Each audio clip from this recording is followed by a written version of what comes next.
make here is a superb Showstopper meringue wreath dessert that will serve 12 people, easy to portion, and it tastes absolutely great. And what's fantastic about it, you know when you use your egg whites for meringue and then you think, what shall I do with the yolks? We're going to be using the yolks. So let me show you.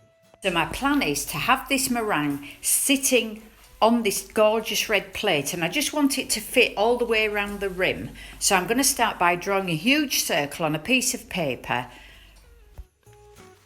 Then I'll turn that upside down so that the ink's underneath. And let's get meringue making.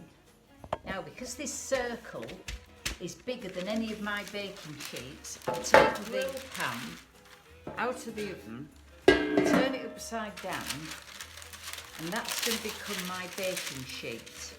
That's just the right size. Good.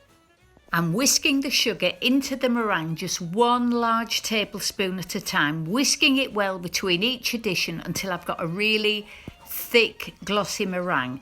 And then I'm going to start piping onto this piece of paper in a sort of clock. If you imagine it being a clock face. So I've done 12, 6, 9 and 3, and then fill in the other numbers.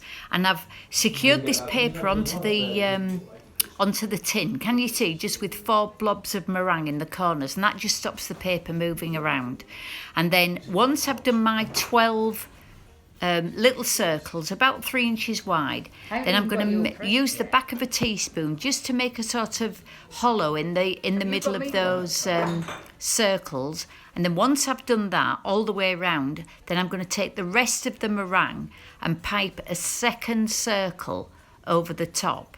And that just gives me a really deep meringue that once it's baked, I'll be used to fill with the cream and the lemon curd. This meringue will bake in a low oven for about 1 1/4 to 1 1/2 hours.